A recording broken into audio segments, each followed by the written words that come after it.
Hello, bonjour, namaste, ni hao, and ohio. How is everybody doing today? Welcome back to the YouTube channel once again for another Danmachi Memoria Freese video. I'm Gail Riot, and today I'm going to be looking at a game mode that I personally loved when it was out, and well, it's still out technically, but it hasn't been updated since the first anniversary. In fact, it was supposed to get updated, but due to legal issues, they have stopped updating the game mode. It'll never get updated from here on out, and on top of that, they haven't even released this game mode on one of the versions of this game. If you guys going to enjoy this video, smash the like button, subscribe to the channel, and leave a comment down below. How did you guys find this game modes? Did you guys like it? Did you wish it was updated continuously? Let me know. Do you guys even still play it?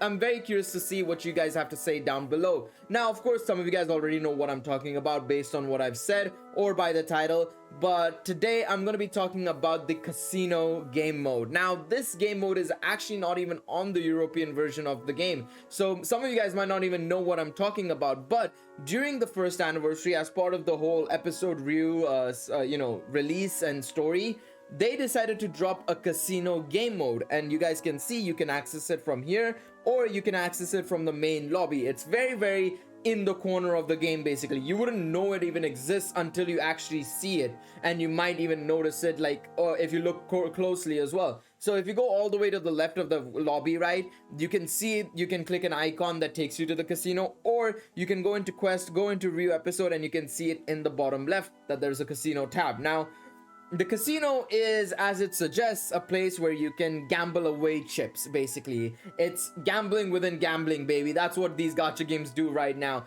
But of course, this isn't the first game to introduce a casino. Funnily enough, this isn't the first game to introduce a casino.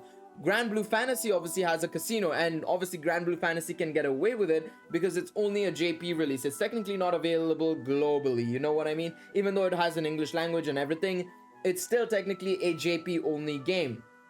Obviously, Danmachi, being a global release, had to adhere to certain parental issues and certain laws, and as a result, it never got updated. In fact, the casino was supposed to have 4 different game modes. They ended up having to remove the other 3 and focus only on poker because they couldn't get past the legal issues in order to implement them into the game. And as a result, the casino has been pretty much dead since then, and it's a shame. It's a damn shame, because I genuinely believe that this game mode was a lot of fun, and I would have loved to see other game modes like blackjack and stuff like that, but it never happened, unfortunately. Now, why am I talking about this game mode? Well, one, I was actually speaking to somebody about it in my Discord, so I thought, you know what, let me make a video on it. I wanted to make a video on it anyways for the longest, just to revisit it and talk about it, but I never had the opportunity to do it. And then I was like, you know what, I may as well do it today. May as well talk about it, give you guys what my thoughts on it, and see what I can at least help you guys with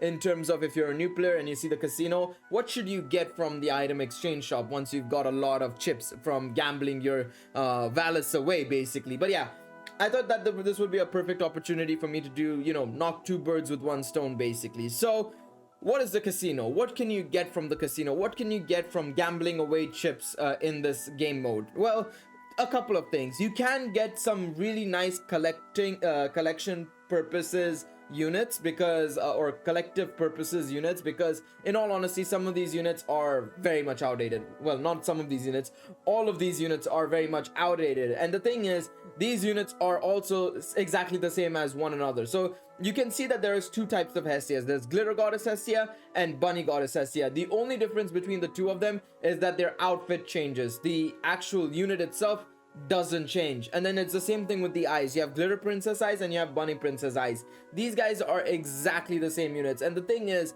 these are very old units. Glitter Princess eyes, for example, and Bunny Princess eyes as well, because they're the same unit, have the same exact kit, and they're very old. You can see they don't even have any additional attacks, no buffs. It's very poor. So this is a unit you don't necessarily want to pick up. And it's the same thing with the Hestia. The Hestia has HP regen as her skill, and it's only like 18% at MLB, and the amount of chips you need to get these units, it's not really worth it. In all honesty, it's not really worth it. Now, I will say, if you want to get them for collection purposes, by all means, go and get them for collection purposes. But personally, I wouldn't necessarily go for them, to be quite honest. I wouldn't necessarily go for them. Now, in terms of what else is available in the shop, and the other things are actually more valuable, especially if you're a new player, you have these 4 items: Happy Golden Knife, Happy Golden Mail, and Happy Mail. And these all give you an increase in Valis when you equip them. So you can see on the left hand side, a golden knife that brings in good fortune increases Valis earned when equipped. For a starting player, this is actually pretty valuable, because I've always said this, even in the beginner's guide I said this, Valis is actually a bit of a rare commodity when you're starting off the game. Now, obviously being a late game player, I don't have those issues. I've consistently been over 100 million Valis for like the last 4 or 5 years now, but I know a lot of players who are just starting out might be struggling tremendously with Valis. So this is not a bad item to get. It's just that you would have to invest Valis in, and hopefully you understand how poker works to get the Valis back. That's the main thing, right? And then on top of that, you get some good items as well, some valuable items actually, I would say, in the form of CP items, creps, and crystal drops. Creps and crystal drops are stamina recovery items. Crystal drops, some of you guys may not know what this is, but it basically gives you your entire stamina bar back effectively. So whatever your max stamina is what it gives you back. So it's pretty valuable in that regards. And creps is 100 stamina per crep. And then obviously Dungeon Cake, Book of Nobility, and Big Bouquet are CP items. Very valuable, very, very valuable. CP items, of course, you know, the amount you invest in, you get a lot in return. So it's good value in investing into these items. So you have all of these things. I would say, like I said, the equipment and the items below are the ones you should get. The units themselves, I mean, unless you want them for collection, I would say it's very much a skip, to be quite honest. It's not valuable whatsoever. Now, let's talk about the game mode itself, poker.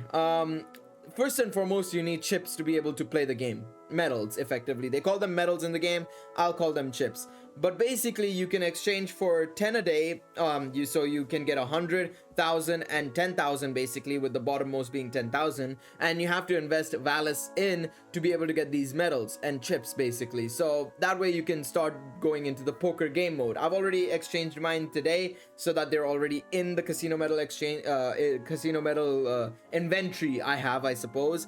And I can go in and start betting. So it's quite costly to enter, I will say, but once you start getting the flow of it and once you can get to a certain amount, you should be fine. So let's go into the game mode and let's talk about what everything looks like. So first and foremost, you look at the betting amount. So you can see right here, you can go from 1 as a starting bet to 10 to 100 to 1,000 to 2,000 to 5,000 to 10,000. Initially, I remember when it first came out, you can only go up to 1,000, but when they announced that they weren't going to be updating the game mode anymore, they allowed players to start betting 2,000, 5,000, and 10,000 as well, so that players can get more chips, basically.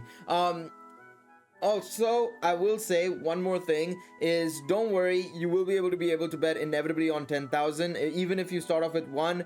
At the end of the day, as long as you can correctly bet and know how you're betting and know the amount you're receiving from it, you'll be able to bet higher and higher and higher. All right, so let's click on 10,000. I'm gonna go with 10,000 now.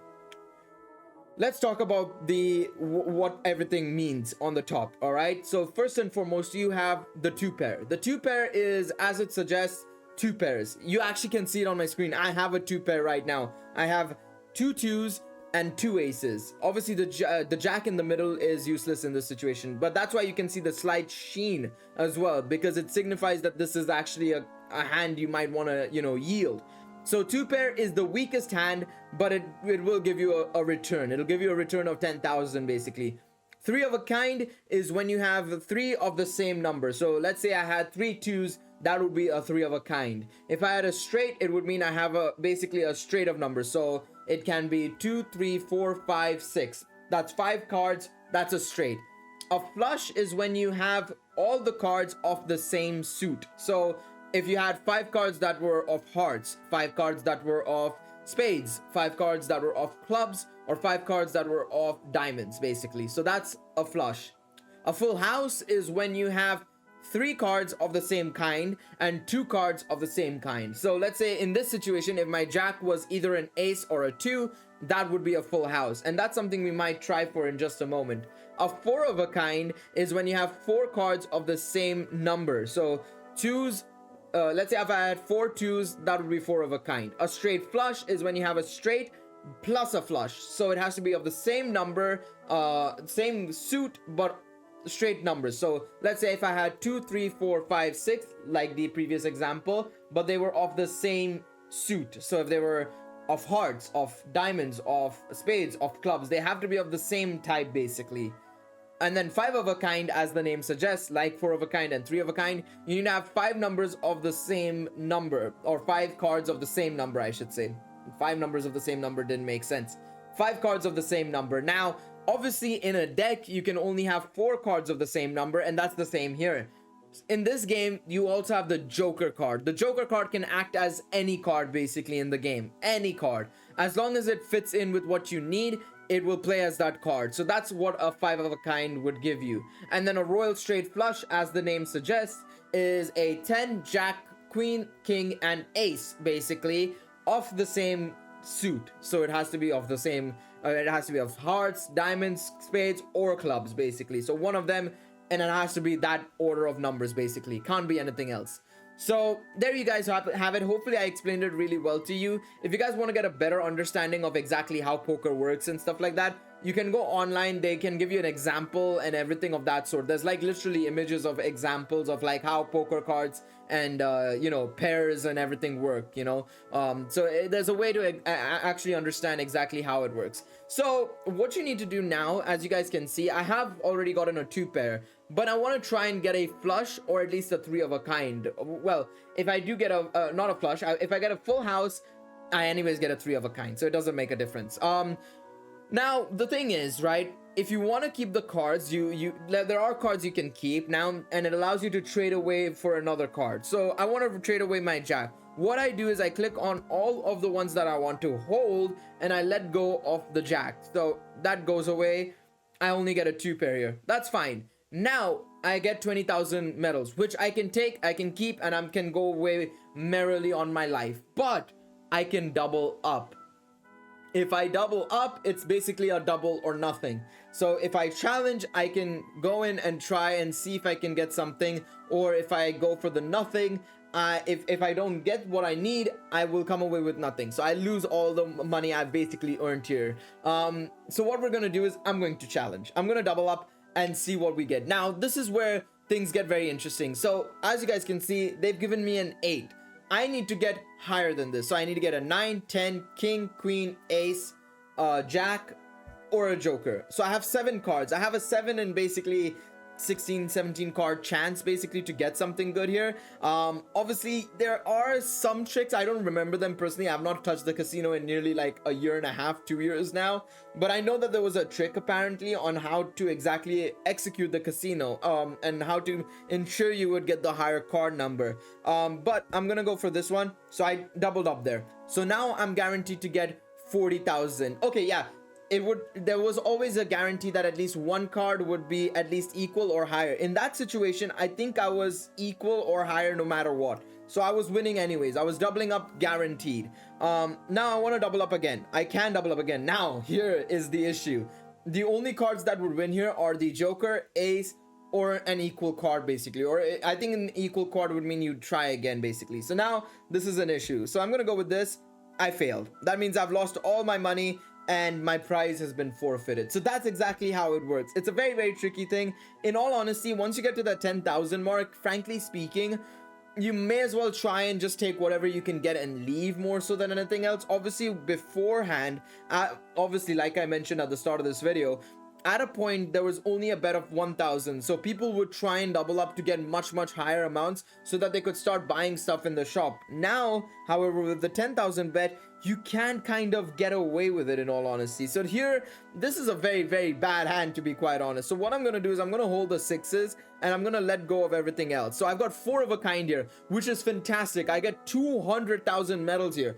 I'm going to take this and I'm just going to take my earnings. I've basically, you know, 20 times to my amount that I got. I increased my returns by 20 times, which is insane, right? So I can go in again. Now, here I would probably say I could try and go for a a straight, so I can go for 3, 4, 5, 6, 7. So I would have to keep these and see what happens.